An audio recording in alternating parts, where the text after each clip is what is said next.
Halo teman-teman.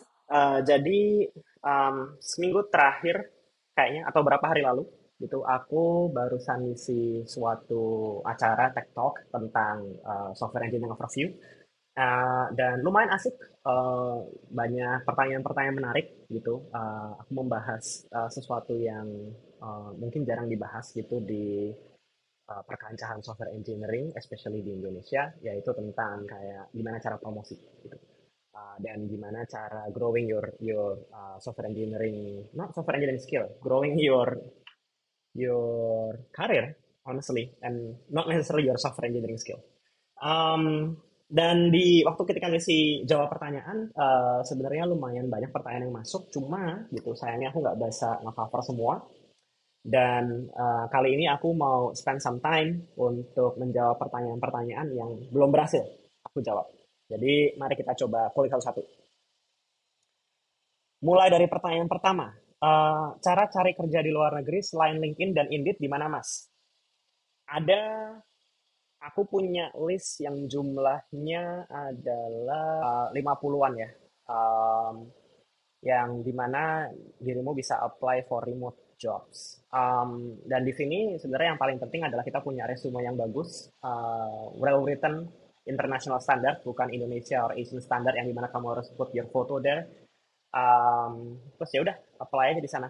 Um, Sukses rate-nya nggak terlalu tinggi, honestly, karena kayak kita sekarang berkompetisi nggak cuma sama orang-orang Indo, tapi juga orang-orang internasional, yang banyak juga pasti yang lebih qualified daripada kita. Jadi kayak apa namanya saingannya lumayan banyak gitu. So far my mentees cuma kayak dua atau tiga orang yang actually berhasil apply di sini ya. But they actually can manage to get some offers di luar yang gajinya lumayan sih. Yang kedua, Bangalore is the SC of India. How good is it compared to Indonesia? Bangalore, menurutku masalah mereka bagus atau enggak itu decent ya. I mean, are they as good as Silicon Valley? No, no, I don't think so. Gitu. Density of orang-orang yang jagonya lebih banyak Silicon Valley gitu.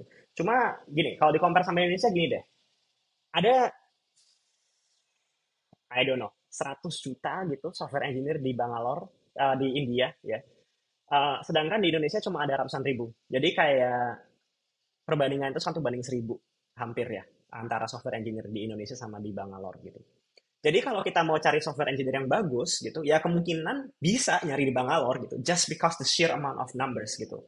Nah ini juga bisa dibandingkan dengan jumlah dari software engineers dibandingkan dengan populasi manusianya ya gitu. Di India itu populasi software engineers-nya itu jauh lebih besar dibandingkan populasi manusianya dibanding Indonesia gitu. So this is probably something that we as a country gitu bisa mulai apa namanya menuju ke arah sana kalau misalnya kita mau mengimprove jumlah talentnya gitu. Tapi in short, nggak. Menurutku orang Bangalore itu nggak sejago itu gitu. Cuma mereka orangnya banyak. Jadi orang makanya orang-orang suka bikin talent apa namanya talent pool di nyari talent pool dari Bangalore karena simply easier aja. Kayak kalau di Indo nyari senior itu mungkin perlu sebulan 2 bulan gitu kan. Kalau di Bangalore nyari senior bisa 2 hari. Working overseas, gimana cara dapat kerja overseas apalagi tech winter gini? Banyak-banyak berdoa. Culture Fang atau perusahaan di luar Indo, apakah rumor tentang interview jauh lebih sulit pada daily work ketika sudah masuk sebagai karyawan? Mungkin bisa di-share daily work SE di luar, apakah mirip dengan sini? Yes, interview itu lebih susah daripada daily work. Betul. Kenapa kayak gini? Karena they can afford it, right? Kalau nyari kerja di Fang tuh banyak banget yang apply. Like you guys can imagine kayak dari ada puluhan ribu resume atau mungkin ratusan ribu resume yang masuk ke Fang tiap hari, right? Artinya kayak Fang actually can afford to do that hellish interview. Ya, mereka bisa melakukan interview yang kayak gila-gilaan. Kenapa gitu? Karena ya udah sih kalau gitu pun kita kalau interview nggak kayak gitu nanti banyak yang bisa masuk ya kan. Jadi susah nyari mana yang terbaik. Jadi mending melakukan interviewnya kayak gitu yang scalable, which is pakai lead code gitu kan. Lead code kan interviewnya lumayan scalable dan replicable ya. Dan sekaligus juga tipis-tipis nyari talent gitu kan. Jadi nggak nyari mereka tuh sekarang jago apa enggak, tapi apakah mereka eventually bisa dijago gitu. And lead code is a good proxy for that, honestly, ya. Sama kayak tes IQ lah, tipis-tipis gitu. Jadi ya interviewnya bakal susah, Fang gitu. Kalau mau kerja overseas, actually Fang is probably not the best companies if you guys cannot do lead code gitu. Jadi ya itu yang pertama gitu. Terus apakah bisa di-share daily work software engineer di luar? Apakah mirip dengan sini? Mirip-mirip aja gitu. Tetapi di luar mungkin apa namanya problem-problemnya mungkin lebih novel ya, lebih banyak yang possibly baru gitu. Tapi itu pun yang mengalami dan mengerjakan problem-problem yang baru itu bakal lebih ke senior ke atas sih, senior staff, principals gitu. Kalau ya junior mid level ya sama-sama aja sih kerjaannya gitu. Sama yang di sini. Referral itu ngaruh nggak buat Meng? Kalau kita pengen ke perusahaan Meng atau Instara, apakah apply referral itu lebih dimudahkan prosesnya ketimbang apply via LinkedIn? Yes, jauh banget. Jadi kalau bisa apply dari referral. Dan di Meng company di Fang itu referralnya itu udah ada sistemnya, bagus banget, udah kayak CRM gitu, kayak kamu udah apply, kamu udah nge-refer siapa aja, berapa yang lolos, terus kayak apa namanya, udah dikasih duit belum kamu dari duit referral, itu udah bagus banget apa namanya sistemnya. So ya, yeah, referral sangat membantu. Apakah bagus untuk masukin side job di CV? Misalnya kalau kita kerja full time sambil freelance, apakah ide bagus kalau masukin dua-duanya secara paralel? Takut beberapa company takut bilang nggak loyal kepada company. Ah, ini bakal bergantung kamu masuk ke company yang kayak gimana. Kalau company-company besar, actually nggak terlalu peduli dengan hal ini. Mereka bakal lebih ngeliatin kayak your main full-time job, honestly. Kalau company-company kecil dan kamu pengen apa join as like early founding companies, this actually apa namanya is a good sign. Jadi karena early companies itu nyari orang yang actually hustle dan nyari orang yang generalis. Kalau kamu punya side job kan berarti kamu hustle, kamu ambisius dan kayak generalis gitu in general. Mereka bakal lebih appreciate ini gitu. Sedangkan kalau apa namanya company-company yang tengah-tengah gitu, yang kayak apa namanya unicorn enggak, tapi startup kecil enggak, biasanya lebih nyari orang yang dedicated gitu dan mungkin buat mereka less appetite lah buat orang-orang yang punya side job. Jadi tadi mungkin bisa bikin dua macam resume yang ada side jobnya dan yang satu ada side jobnya. Nanti bergantung kita lagi mau nge-apply di mana, dimasukin gitu sesuai. Karir software engineer untuk pemula. Mas mau bertanya, untuk mahasiswa ketika sudah lulus nanti untuk menjadi software engineer entry level yang dipersiapkan apa aja dan kira-kira masih junior ranah pekerjaannya apa saja? Um, untuk junior, jujur sekarang lagi susah banget. Just pick any job. Kayak kamu, walaupun misalnya Anda adalah software engineer, kalau misalnya ada pekerjaan data analis, ambil aja. Ada pekerjaan QA, ambil aja gitu. It's not the time to choose, honestly. Especially kalau kita mediocre. Dan most of us is gonna be mediocre, right? I mean, dari bell curve kan ya pasti 50% at least bakal di tengah. Jadi kalau kita mediocre, just take any job honestly sekarang ya. Don't pick, don't choose, just pick any job asalkan masih berhubungan sama software engineering. Kalau bisa ada berhubungan dengan data, desain, product management, software development gitu. Tapi menurutku ya, yang paling penting sekarang adalah internship as much as possible, bikin banyak side project, um, especially yang berhubungan dengan AI. Dan habis itu belajar problem solving, belajar caranya belajar, dan belajar fundamentals, kayak data structures and algorithm, operating system, networking, machine learning. Jadi lebih ke arah belajar fundamentalsnya daripada belajar framework. Menurutku, especially sekarang dengan advance of artificial intelligence like ChatGPT, lebih penting kita bisa problem solving dan actually paham fundamentals daripada kita paham framework. Karena kalau nulis apapun, nulis framework apa namanya, pengen apa tahu cara pakai framework gimana, bisa tanya ChatGPT, easy. Tips to fill the gap in algorithmic coding. Okay, a little bit of the background of this question. At my school age, I was not that lucky to know about programming early, let alone programming competition. Even in my undergrad study, I was just a mediocre that did not enjoy algorithmic coding. Okay. Well, some of my friends who always ace programming session are the ones who whether either know about programming early from their school age, has been participating in many coding competition, or who already has the passion for coding. Okay. Um, nggak masalah karena honestly aku tahu orang yang kayak dulu waktu kuliah bilang, ih coding ih najis najis najis, sekarang jadi senior software engineer. So, you know, people change. Walaupun harus menjilat ludahnya sendiri, people change. I even didn't dare to dream of becoming professional who works in big tech company. But all of that changed when I accidentally worked for a tech company. I started to realize that there are so many things I need to explore in this field, and it excites me. Good, good, passions, nice. Suddenly become more ambitious and want to be high valuable professional in my field. Okay. However, due to my ignorance in the past, I often stumble on live coding interview, okay, in which usually an algorithmic or DSA problem.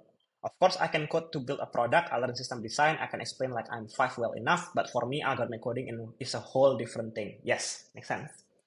It seems hard for me to understand how can you think of that as a solution. I know software engineer is not only coding machine, but frankly speaking, most of big companies will conduct algorithmic coding challenge. So before preparing myself for the interview, it's more worrying to prepare for the live coding session. Is it possible to ask this algorithmic question in a pretty short time? No. Like in a couple of months? Yes. Any tips to fill the gaps? Jadi in our brain there are two brain. Ada slow brain, ada fast brain. Fast brain think based on intuition, dan intuition itu build based on apa namanya? Kita udah pernah menempuh soal-soal apa aja gitu, dan pernah ngerjain permasalahan seperti apa aja. Dan slow brain yang actually bisa mengakses kayak memori kita yang dalam gitu, dan itu bisa problem solve gitulah. Nah, ketika coding interview gitu, what you have to do is actually use exclusively maybe your intuition brain, right? Jadi walaupun kamu mau baca banyak buku, mau kamu belajar apa fundamental sebanyak apapun gitu, if you are still using the apa slow brain gitu, yang lebih ke arah bisa ngebaca ke dalam ke ke apa namanya ke memorimu gitu, that's not going to be sufficient for algorithmic coding dan especially for the coding interview karena you have limited amount of time. So eventually all of your answer need to come from the intuitive brain yang lebih cepat gitu. Nah caranya gimana? Intuitive brain itu dilatih dengan cara latihan gitu. Jadi ngapalin soal dan kawan-kawan itu doesn't work. Kamu harus latihan, harus banyak kayak put a lot of stuff in the hash map lah, in the RAM gitu. Dari apa namanya hard storage, kamu harus masukin ke RAM as much as possible to apa warm up your intuitions. Right. Tapi misalnya kayak kamu udah mentok nih, kamu ketika ngerjain soal mentok di intuitionsnya gitu, ya ketika waktu itu yang kamu lakukan adalah kamu pergi mengimprove your knowledge di hard storage-nya gitu. Kamu improve, kamu misalnya sebelumnya nggak tahu tree, kamu belajar tree, belajar fundamentalsnya, belajar logikanya kayak gimana. Terus habis itu for the next maybe like 2 weeks atau 1 bulan ke depan, you exclusively just practice tree. Right? Kenapa? Supaya kayak tree-nya ini kamu jadi paham banget dan masuk semua ke intuitions, masuk ke semua ke RAM-mu gitu, ke hash map-nya gitu lah. Sehingga nanti next time around ketika kamu lihat soal tree, kamu tuh nggak ngambil dari slow brain, you take it from the fast brain. Right. Jadi itu penting tipsnya ya. Jadi bisa sebenarnya berapa bulan, tapi bergantung kamu tuh sudah seberapa jago di slow brain-nya, sudah seberapa banyak informasi yang kamu store di slow brain-nya, and then how warm up your intuition brain. Kalau kamu banyak ilmu di slow brain, tapi intuition brainmu kosong, itu cepat belajarnya. Ya tinggal di move aja, tinggal banyak-banyak latihan gitu. Tapi kalau apa namanya slow brainnya itu kosong gitu, ya harus diisi dulu. Baru habis itu intuition brainnya bisa keisi gitu. Jadi kalau slow brainnya kosong, few months is not sufficient. Tapi kalau slow brainnya ada isinya dan udah lengkap actually gitu, mungkin couple of weeks is sufficient. Seberapa penting tech teknologi yang kita pakai? Contohnya, saya punya pengalaman pakai .NET selama 3 tahun. Kemudian ketika ingin cari peluang di tempat lain, kebanyakan punya persyaratan pengalaman dengan stack teknologi yang berbeda. Apa yang perlu saya lakukan? Apakah perlu portfolio menggunakan beberapa macam jenis teknologi yang berbeda? Atau coba melamar saja dengan berbekal pengalaman yang dimiliki saat ini? Minta masukannya, Mas. Terima kasih. Oke. Jadi, company itu dibagi jadi dua. Company yang aku bilang agak kolot, yang artinya kayak oke, aku nggak punya waktu untuk dirimu belajar, dan aku tidak percaya bahwa orang itu bisa berkembang. Jadi aku akan cuma nyari yang uh, orang yang skillnya adalah X atau Y atau Z gitu kan. That's one company. Atau ada company yang lebih progresif, di mana mereka kayak ya udah willing to take chances asalkan kamu sebenarnya sudah melakukan software engineering selama berapa tahun gitu. Most modern companies biasanya akan lebih progresif. I assume Goto juga kayak gitu. Misalnya Goto, Bukalapak, Traveloka, mereka lebih milih kayak orang yang oke, as long you have experience, tech-stacknya bisa lah dipelajari gitu. Atau you apply for companies di mana CTO-nya itu dari ya companies-companies yang sudah mature gitu kan. Kalau ke companies-companies ya, especially yang kayak consultant base gitu, ya mereka bakal lebih, mereka nggak akan punya waktu buat ngajarin kita gitu. Sehingga ya mau nggak mau kita harus sesuai dengan tech stack-nya gitu. Nah, kembali ke pertanyaan, seberapa penting stack teknologi yang kita pakai gitu. Menurut saya sih sebenarnya nggak penting, karena aku pun tidak mau masuk ke dalam companies yang quote unquote kolot gitu ya, yang kayak ya kalau kamu cuma bisa .NET ya kamu cuma bisa .NET selamanya gitu. Jadi sebenarnya nggak terlalu penting gitu. Tetapi bergantung seberapa desperate kita gitu. Kalau kita desperate pengen cari pekerjaan ya mau nggak mau harus belajar gitu. Dan honestly my safe bet here adalah kayak ya coba selalu ada di selalu belajar tech stack dan ada di pekerjaan yang tech stacknya tuh umum. Maksudnya kayak umum tuh adalah yang demand-nya besar, yang kebanyakan company punya gitu. Di Indonesia, honestly, somehow that programming language is PHP slash Laravel. So quite surprising. Bukan Python ternyata. Kalau di luar negeri itu Python. Jadi ya kalau kita bisa Python, bisa Laravel gitu, you will probably gonna be safe. Your job safety is gonna be safe gitu. .NET is a bit of a niche, right? Bagusnya adalah karena itu niche, kamu mungkin bisa mendapat gaji lebih karena nggak banyak supply-nya gitu. Tapi at the same time, there is a possibility you will not get hired anywhere karena siapa yang mau pakai .NET. Stay or leave it. Ada cerita dari Mas Gogo nggak pernah konflik dengan personal yang ada di middle up-nya Mas Gogo karena tentang suatu case tertentu yang ngeblocking personal growth plan kita. Kalau pernah, how tips to handle that? Yes, aku pernah konflik sama manajerku, exactly. Jadi waktu itu adalah aku itu orangnya suka banget ngerjain developer experience and tooling and abstractions ya. Jadi suka membantu developer lain. Tapi waktu itu aku kerja di sebuah tim produk, di mana kayak kebutuhannya ya udah bikin features, bikin produk, lihat metrics dan kawan-kawan gitu kan. Jadi aku nggak terlalu entusiastik waktu itu ngerjain ngerjain produk ya, belum lah gitu, belum belum belum klik nih di kepalaku waktu itu. Sehingga yang terjadi adalah dari 500 commit yang aku bikin half itu, 100 itu buat produk, 400 itu buat engineering improvement gitu. Yang engineering improvementnya tuh banyak banget dan bagus banget gitu kan. Dan itu nggak cuma membantu timku, tapi juga membantu tim-tim sebelah dan organizationku in general gitu. Pada half itu aku cuma dapat exit expectations. Dan manajerku bilang kayak sebenarnya kamu harusnya cuma dapat meet expectations, tapi kayak karena pekerjaanmu yang banyak banget ini gitu dan kayak super useful for the organizations, the other manager feels that you deserve an exit expectations. I don't think so. I think you should be meeting expectations aja gitu. Karena honestly ketika kamu harusnya bisa mengerahkan pekerjaan ini ke produk instead of ke developer experience gitu. Dan saat itu ya aku agak berdebat gitu sama sama manajerku gitu kan. Dan in the end yang terjadi adalah aku akhirnya pindah tim. Tapi pindah timnya pun ini juga atas sarannya manajerku sih bahwa kayak oh sepertinya kamu emang passionnya atau jagonya at least di Facebook adalah ngurusin developer experience.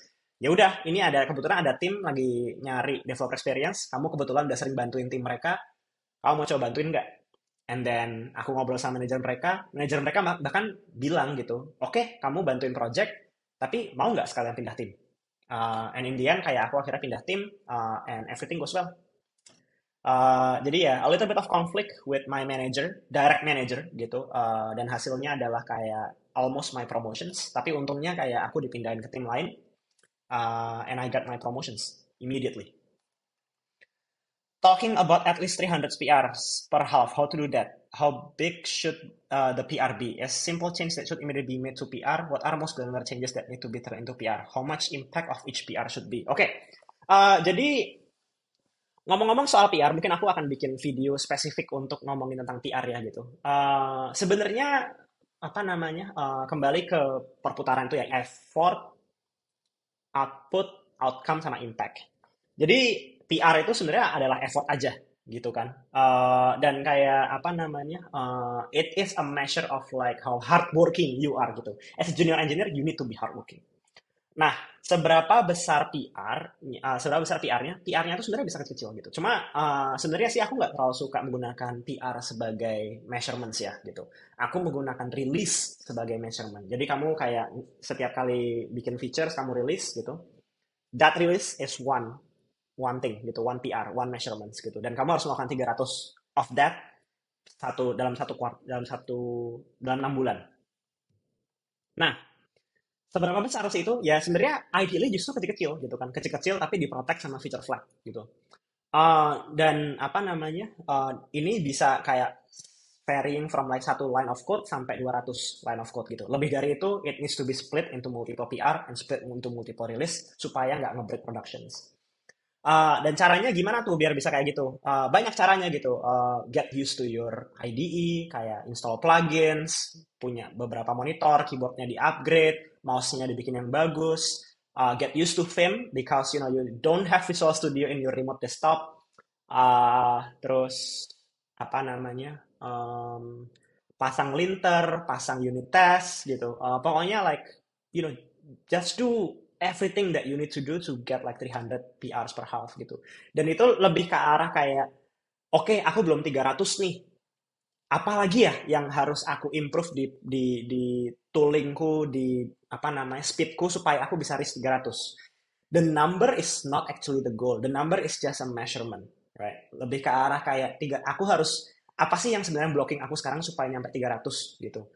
Don't try to game the numbers, right? It's not the point. The point is actually like gimana supaya kita tuh bisa secepat itu sih gitu. Dan again, it's very possible.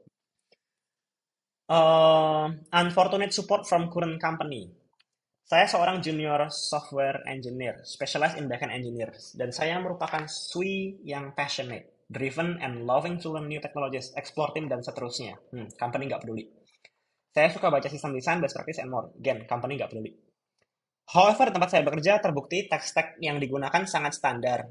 Good, sounds like a good company. Sebagai contoh, no microservice. Good. Microservice, shit. Microservice is bad, is bad. It's a zero interest rate phenomenon. Gak penting.